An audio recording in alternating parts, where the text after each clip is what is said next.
Bonjour tout le monde. Bonjour. Je vous souhaite la bienvenue dans le musée archéologique de la faculté de sciences. Merci. Qui est sous la direction de M. Hassan Aourar. Que nous saluons beaucoup. Que nous saluons à l'occasion. Et c'est à lui la parole pour discuter un peu et expliquer ce qu'on a ici. Alors d'abord, je vous souhaite la bienvenue. Salam alaikum. Salam. Marhaba, bienvenue. On est très content de vous accueillir ici grâce à votre collègue, à votre association. Le Burkina Faso, c'est un pays ami du Maroc.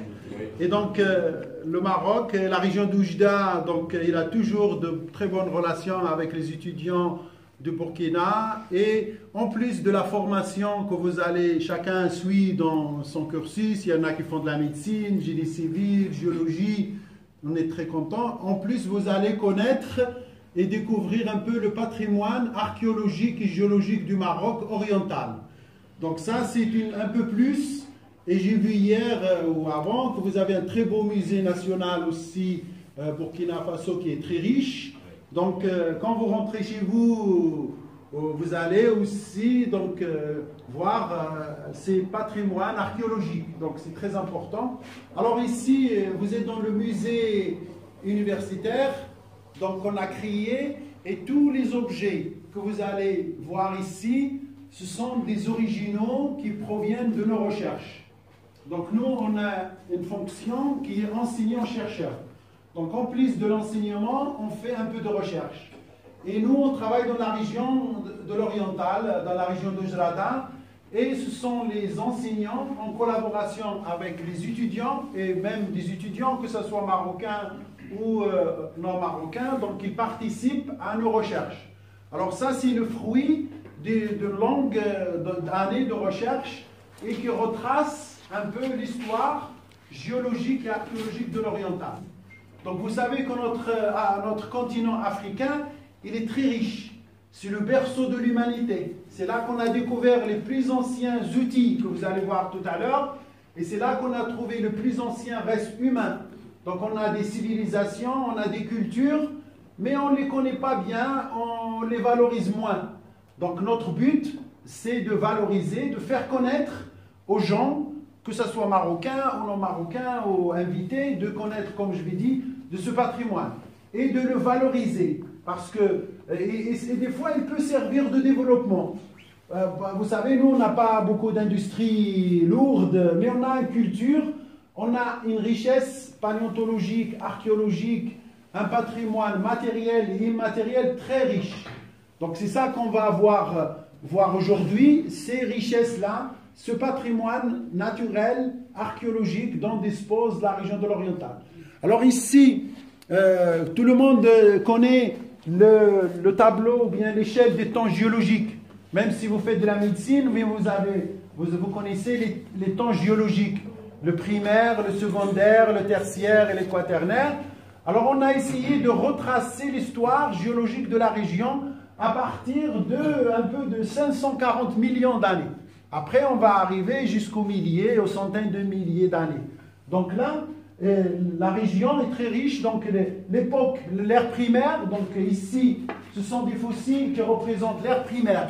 Donc ça existe dans l'échelle que vous avez ici. C'est une échelle internationale. Donc les fossiles que vous pouvez trouver ici, les mêmes que vous allez trouver au Burkina Faso, au Mali, au Nigeria, ainsi de suite.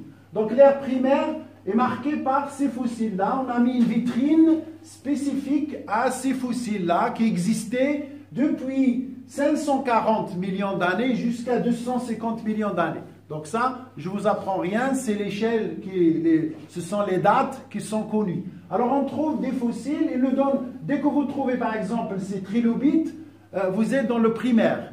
Et ces trilobites, ils vivaient dans la mer, donc ils peuvent nous donner en même temps une idée sur l'âge, mais en même temps une idée sur le paléo-environnement. Si vous les trouvez maintenant, vous faites une sortie dans le Jbel Hamra ou ailleurs, et vous trouvez ces fossiles-là en place, in situ, donc vous allez dire que c'est le primaire et que là, avant, il y avait la mer qui a couvert ces sédiments et la mer s'est retirée. Alors on passe au secondaire. Donc vous avez l'ère secondaire ici, qui est l'animal le plus dominant qui dominait la Terre, c'était les dinosaures. Bien. Donc les dinosaures, c'était les maîtres de la planète à l'époque. Alors ils ont survécu depuis donc 250 millions d'années jusqu'à 65 millions d'années. 65 millions d'années, ils sont tous éteints. Donc quelle est la cause de leur extinction? Il y a plusieurs, il y a des météorites, leur évolution.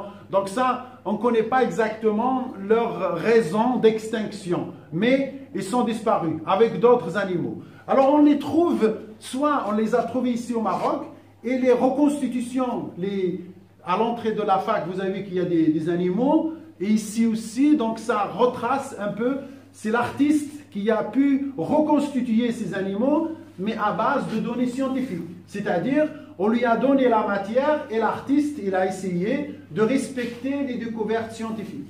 Ici, vous avez des traces de pas qu'on trouve ici à Tendrara ou à Ish, donc c'est la région de l'oriental, on trouve des traces de pas. Ici, comme les pattes d'éléphant, c'est un sauropode, c'est un dinosaure qui est herbivore, qui marche à 4 pattes. Et puis vous en avez ceux qui marchent sur 2 pattes, les théropodes, donc ici des 3 doigts, et ce sont des carnivores. Donc on a en même temps, donc c'était une piste qui faisait plus de 50 mètres, les animaux sont allés pour boire et pour se promener, et ils ont laissé des traces sur des sables, et les sables s'est consolidé et s'est transformé en roches de grès, et ils se sont fossilisés à vie. Alors là, ça devient un patrimoine. Alors là, la région, elle est pauvre, mais avec ses traces, avec ses potentiels, avec ses richesses, il peut créer des revenus, il peut se transformer en une zone touristique. Donc c'est ça notre but.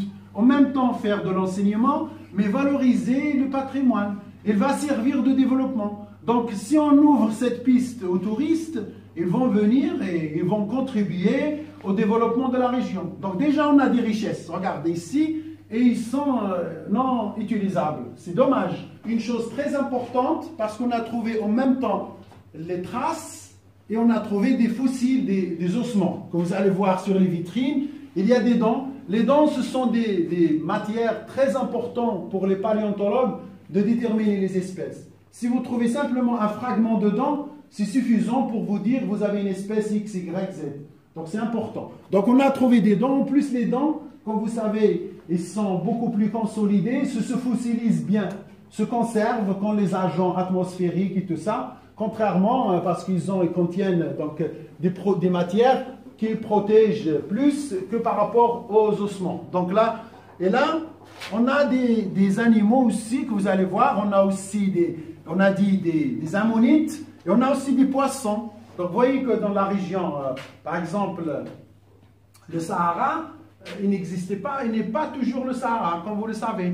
Donc c'est ce qu'on appelait le Sahara vert. Il y avait des lacs, il y avait des animaux qui vivaient dans l'eau. Et par exemple, quand on a trouvé au Tchad l'homme le plus ancien, donc au Tchad, il y avait des lacs et des animaux qui vivaient dans l'eau. Donc ça montre aussi que le désert, il n'est pas été toujours comme ça désert. C'était florissant, c'était des arbres, c'était des animaux qui vivaient dans l'eau. Après, on passe au tertiaire.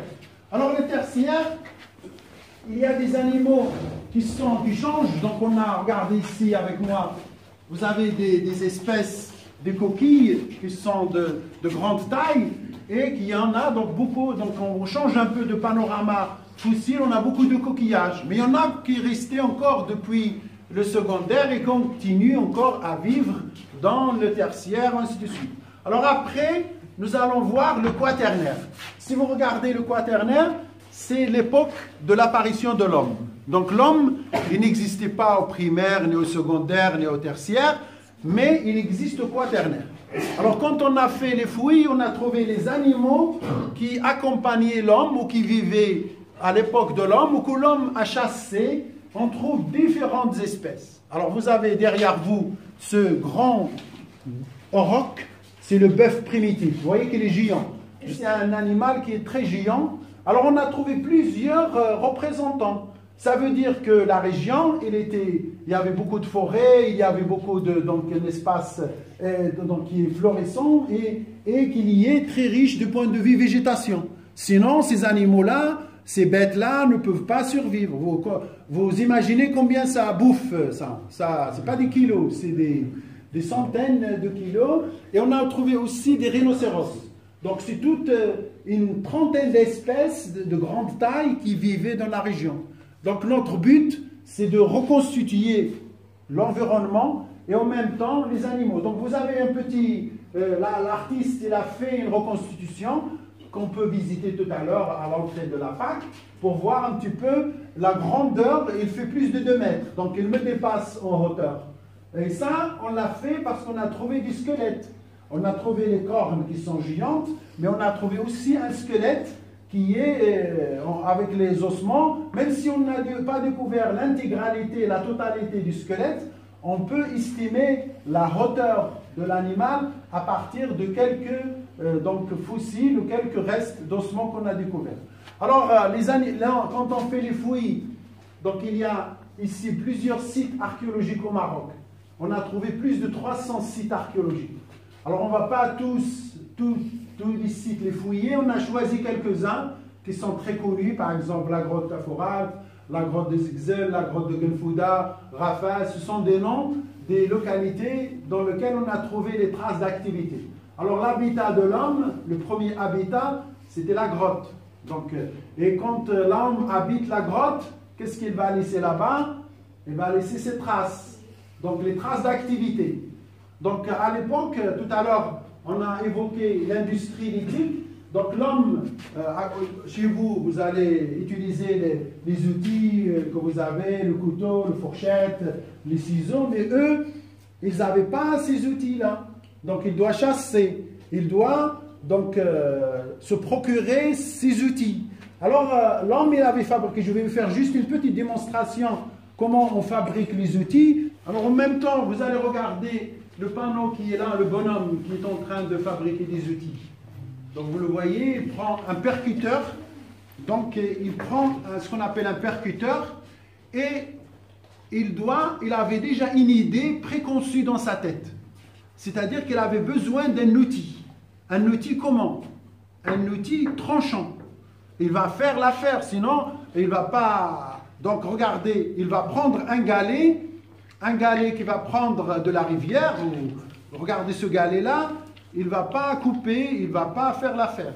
Alors ce qui est important, c'est pour nous, c'est le premier savoir-faire de l'homme, enregistré, qu'on a trouvé des traces. Mais peut-être qu'il y en a avant, mais celui-là, c'est le premier geste d'intelligence de l'homme, et c'est le début même, pour certains, de la culture, l'émergence de la culture. Alors il prend, mais il avait dans la tête l'idée de fabriquer quelque chose qui est coupant, qui est tranchant, qui va servir dans la vie. Donc il ne va pas casser n'importe comment. Donc il avait déjà, donc il va enlever un petit éclat, donc il essaye d'enlever, d'arracher un morceau, mais il ne va pas, comme je vous ai dit, de frapper n'importe comment, mais il avait déjà une stratégie. Et on l'enlève un autre bout, un autre morceau qui s'appellera par la suite un éclat, et vous voyez que l'outil, il se transforme déjà tranchant. Puis après, il va apporter des retouches, des améliorations, pour arriver parfois même à un outil comme ça, ce qu'on appelle un biface. Regardez un biface, qu'on appelle un biface parce qu'il est fabriqué, taillé des deux côtés, des deux faces, et qui est tranchant. Et en plus, regardez avec moi, il est doté d'une symétrie. Donc l'homme ne fabriquait pas des objets comme ça. Tous les objets bifaces que vous allez voir tout à l'heure, ils sont dotés d'une symétrie bilatérale, pour voir un peu l'intelligence de l'homme et son savoir-faire. Donc là, c'est tranchant. Alors là, il y a une évolution dans le savoir-faire. Les outils qu'il a fabriqués au début, ils étaient un peu primitifs, ce qu'on appelle un chopper ou un chopping tool, ou bien un galet aménagé sur deux faces, et après, il prend. Alors là, le premier outil, indice d'un outil, il est découvert en Éthiopie. Alors, après, il y en a dans la Tanzanie, au Maroc, au Burkina, dans tous les pays de l'Afrique. Et le plus ancien homme s'était découvert en Afrique. Le plus ancien Homo sapiens c'est découvert ici au Maroc, vous allez le voir, le crâne tout à l'heure, le moulage. Donc tout ce que vous avez ici, ce sont des originaux, sauf le crâne. Les crânes, ce sont des copies conformes, parce qu'on ne va pas exposer ici le crâne original pour la sécurité et pour les conditions de conservation. Donc ça, et vous allez suivre avec moi qu'il y a une évolution dans le savoir-faire. Donc il y a des outils après, donc il y a une évolution dans la technologie. Alors là, vous regardez, qu'est-ce que vous pouvez observer? Qu'il y a de l'agriculture, qu'il y a, après il y a de l'élevage, donc ça, il y a les graines, donc la domestication, soit des animaux, soit des graines. Il y a la céramique. Donc l'homme, il change de mode de vie. Il devient producteur de nourriture. Alors quels sont les outils qu'on va trouver? On ne va pas trouver des outils qui sont en relation avec la chasse. On va trouver des outils qui sont en relation avec ce nouveau mode de vie. Alors là, on trouve des haches poulies, on trouve des molettes, des meules, et vous allez voir, on a mis un petit bœuf domestique, on avait mis des graines pour que l'homme ait les céramiques, des vases, pour conserver la nourriture. Donc vous voyez qu'il y a un changement. Alors comment nous pouvons-nous le savoir sur le terrain? Alors le terrain, on fait les fouilles, on descend dans la coupe stratigraphique. Alors les premiers objets qu'on va trouver, les plus anciens, on les trouve en bas et les plus récents en haut. Donc là, on les a classés par civilisation. Donc on a des noms, par exemple Olduvai, parce que c'est le premier outil qui a été découvert, c'est en Afrique, c'est en Olduvai. Donc ça, c'est en Tanzanie. Et après, on a trouvé le premier biface, c'est en France, on appelle ça un gisement qui s'appelle Achel, et on l'appelle achelien. Et ça, par exemple, c'est la première fois qu'on l'a découvert dans ce gisement, et toutes les civilisations, que ce soit au Maroc, au Burkina ou ailleurs, ils vont prendre cette appellation, civilisation achelienne.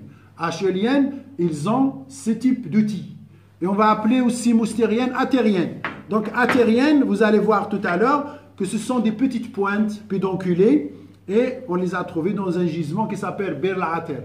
Après, on a ibéro-maurisien et le néolithique. Donc ça, on a des civilisations, donc ce qui montre que la région de l'oriental a été une région X, a été habitée par des civilisations anciennes, selon les richesses et leurs trésors qu'on a recueillis dans les sous-sols. Donc ça, c'est important. Et nous, on les a exposés ici après leur étude pour que tout le monde puisse connaître. Et ça, c'est notre identité. L'identité de votre pays, de connaître les civilisations anciennes. C'est notre valeur, c'est notre patrimoine, c'est le patrimoine de la région. Tout à l'heure, vous avez dit le Burkina fort est toujours, c'est à cause aussi de connaître ses richesses, son histoire. Alors l'histoire et la valorisation d'un pays, ça commence aussi par connaître son patrimoine et ses richesses. Donc ça, c'est important. Après, je vais vous montrer le crâne de l'homme de Tafouralt. C'est une chance de pouvoir trouver les crânes de l'homme parce que les pierres, si par exemple, je vous donne un exemple, si un animal meurt dans votre jardin ou le jardin de la fac, tout ça, après ce sont les parties molles, tous les viscères, les muscles vont disparaître. Mais qui reste, c'est le squelette. Mais si le squelette, on le laisse aussi à l'air libre, avec les intempéries, la chaleur, le vent, lui aussi, il va disparaître. Un jour ou un autre. Il va mettre un peu plus de temps à disparaître, mais il va finir par disparaître. Alors le crâne, s'il n'est pas enterré par les sédiments, si l'animal qui meurt dans le jardin, on ne l'enterre pas facilement avec des sédiments, il va aussi suivre le sort des parties molles, il va disparaître. Alors il doit être couvert par des sédiments. Et c'est par là que ça commence la fossilisation et la transformation de la matière organique en matière minérale. Donc c'est ça. Alors je dis parce que les crânes ne se fossilisent pas très bien et ils ne trouvent pas toujours les conditions favorables à leur fossilisation. Les animaux, ils vont vite être enterrés, mais l'homme, on le trouve rarement, même dans tout le monde. Dans le continent africain et dans les autres pays, on trouve le nombre de fossiles humains très réduit par rapport au nombre de restes animaux. Alors dans ces crânes, il y a une trace de trépanation. Donc la trépanation. Alors la trépanation, c'est quoi? C'est une ouverture au niveau du crâne. Une trépanation qui est réussie. Donc l'homme, dans la préhistoire, il a 11 000 ans. Tout à l'heure, la datation, donc on a fait avec la datation carbone 14, parce que on peut le faire pendant ces périodes. Et on l'a refait la datation actuelle, et ça donne 11 000, 12 000 ans. Que l'homme avait pratiqué la première opération au niveau du crâne. Alors là, pourquoi c'est fait pour les médecins, ils peuvent nous aider. Donc, mais nous, on ne connaît pas la réponse, parce qu'on n'a pas la preuve. Mais pour des raisons que je ne connais pas, ils ont fait une opération. Alors, pour vous dire que la trépanation existe un peu partout dans le monde, ce n'est pas uniquement à Tafouralt, mais Tafouralt, c'est le plus ancien, pour l'instant, connu à ce jour.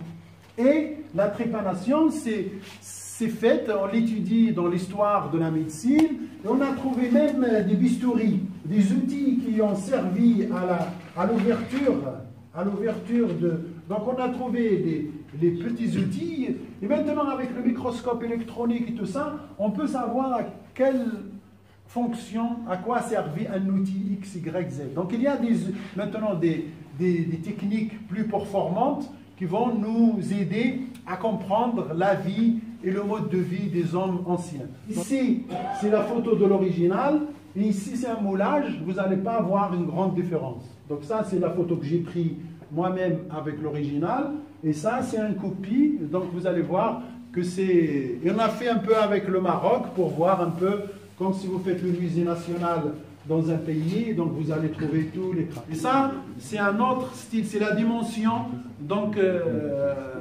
expressionniste que l'homme voulait exposer, que voulait nous montrer. Donc ici, j'ai organisé avec les artistes actuels et je leur avais montré ça. Je dis que les premiers artistes, ce n'est pas vous, mais c'est les hommes préhistoriques. Donc ça, ce qu'on appelle l'art pariétal, l'art sur les grottes, dans les grottes, sur les roches. Mais il y a un art qu'on appelle mobilier. Mobilier, c'est qu'il n'y avait pas de bijouterie à l'époque, mais l'homme aussi s'intéressait à l'esthétisme, à sa beauté, à sa présentation. Donc, comment il le fait? Il le fait avec des colliers, soit en coquille, soit en petits morceaux d'œuf. Il les perfore, il les lime et le transforme en rondelles. Vous allez le voir ici sur la vitrine, ces colliers très jolis que l'homme actuel a du mal à les refaire en qualité comme l'homme préhistorique, pour vous dire que l'homme préhistorique s'intéressait aussi à sa présentation et à son bien-être. Donc il ne mangeait pas, il ne chassait pas simplement, mais il y avait toujours ce souci de présentation et d'esthétisme. Et on va enchaîner avec la partie minéralogie.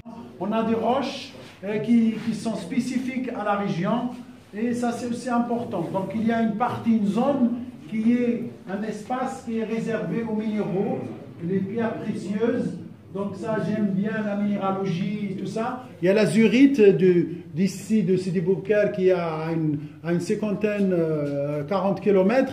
Et c'est une des plus riches et plus belles au Maroc et dans le monde. Donc l'azurite, pour ceux qui connaissent un peu la géologie ou la cristallographie, c'est les cristaux qui sont bien formés. Normalement, quand on a des cristaux de petite taille, ça a moins de valeur. Mais vous regardez l'azurite, j'ai mis une vitrine pour bien conserver. Donc, c'est les cristaux qui sont bien développés.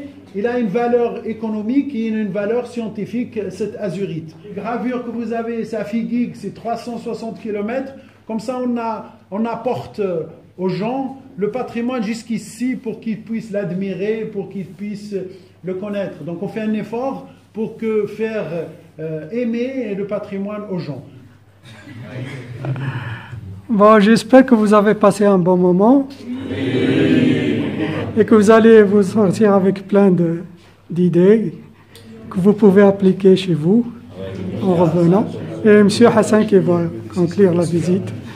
Nous, on est toujours contents de recevoir des étudiants qui sont chez nous ici. C'est nos confrères de l'Afrique, du Burkina. Donc aujourd'hui, on a ces gens-là, ces étudiants de Burkina, et on est toujours contents de les recevoir et de renforcer cette amitié de coopération scientifique, culturelle, humaine et tout ça Donc on ne les considère pas des étrangers, ils sont chez eux et on les voit, donc ils sont bien intégrés ici et on leur souhaite toujours que du succès et que ce sont des bons ambassadeurs par la suite pour le Maroc et pour le Burkina Faso.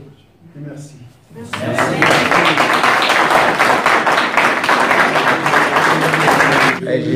Je remercie beaucoup le professeur Hassan de nous avoir acceptés dans ce musée. Surtout, on est en plein congé. Cependant, il a tenu à ce que nous puissions avoir la latitude de visiter aisément le musée. Donc, tous mes remerciements à vous.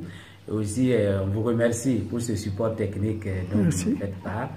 Et je remercie tout l'ensemble administratif de l'université. Ils sont également très aimables envers nous. Nous disposons de ce que nous voulons lorsqu'on a des activités comme ça. Et avec ces différentes découvertes que nous avons eues, comme une visite académique pour nous, ça nous fait grand plaisir de découvrir toutes ces recherches archéologiques de la région de l'Oriental, qui surtout est comparée par le professeur Aouragé avec d'autres découvertes. C'est très enrichissant pour nous et ça fait grand plaisir. Donc, on vous remercie beaucoup et nous espérons que cette richesse du Maroc va inviter bien d'autres personnes également à avoir de tels recueils archéologiques. Merci. Dima Maghrib, Dima Burkina, au top, le moral.